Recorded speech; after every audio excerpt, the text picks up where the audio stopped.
大家好，欢迎来到浩投资的频道，我是孙浩。2025年第一季度，全球金价持续刷新历史新高，背后到底是什么样的动力在推动黄金的需求呢？谁在买黄金，谁又在卖黄金？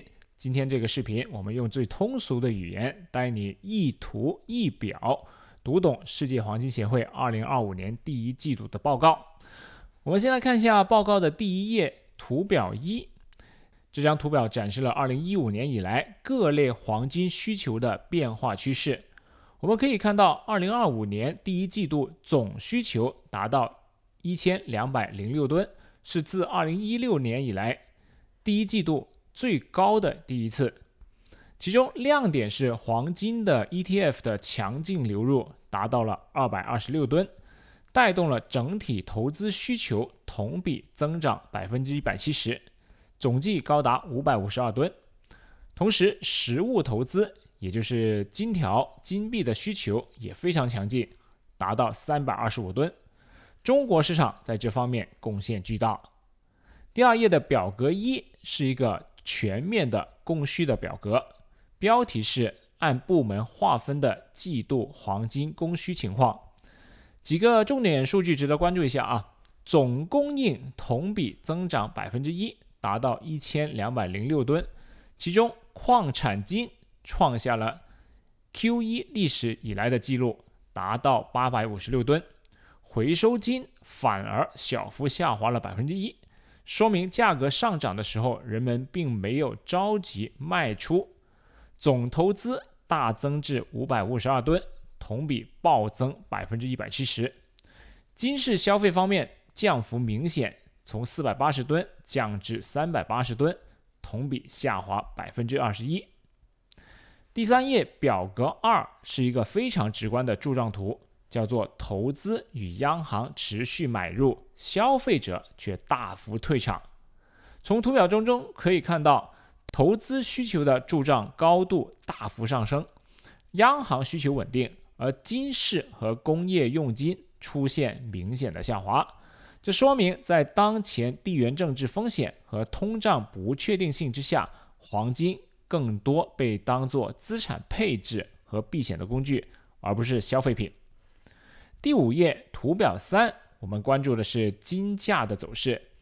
图表3展示的是2024年初至2025年第一季度以来每日金价的变化。我们看到，自从2024年底以来，金价一路上涨，到2025年第一季度末突破了2900美元每盎司。这一波上涨背后包括了美国关税政策的反复、美元走弱、股市波动等多重原因的叠加。第7页图表4是另外一个重点的图表，标题叫做金价创新高，压制了金饰销量，但推高了总消费金额。从图表当中可以看到，虽然全球金饰销量从去年 Q1 的481吨下降到380吨，但由于金价高，总销售额反而上涨了 9%， 达到350亿美元。特别是中国市场金饰需求创下了5年的新低，但消费者开始转向更轻量、更纯的金饰，或者直接买入金条和金币。第9页图表5是本季最重要的图表之一，展现的是各大市场 ETF 黄金的流入。图表可以看到，美国、英国、德国、瑞士、中国大陆都出现了显著的 ETF 资金流入，带动整体 ETF 持仓增加了226吨，是近3年来最强劲的一个季度。第11页图表6非常关键，展示的是中国的金条和金币投资的需求。可以看到2025年第一季度，中国的金条、金币需求达到124吨，是历史上第2高的季度记录，仅次于2021年初。这说明在中国股市和房地产表现不佳的背景下，黄金再次成为投资者最信赖的避风港。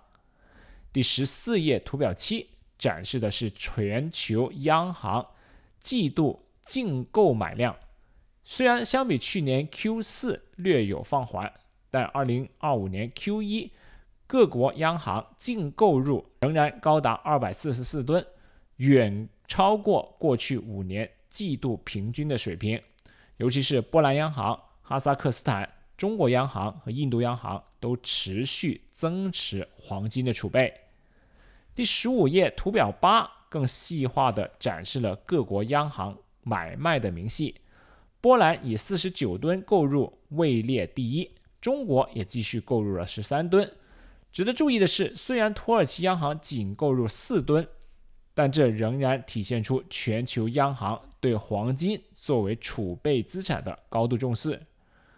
第17页图表9，这张图表非常振奋人心啊，是全球矿产金季度产量的历史新高图表。2025年 Q1 的矿产金达到856吨，略超过2016年的记录，创下了历史最高的第一季度生产水平。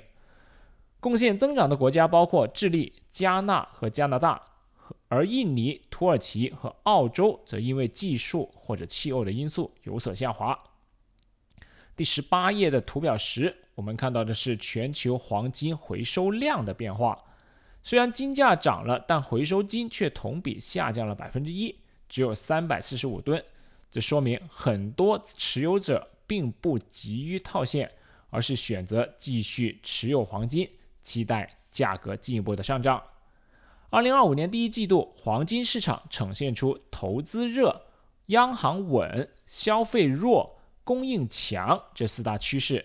无论你是关注金价的走势，还是在寻找避险资产，黄金仍然是值得密切关注的风向标。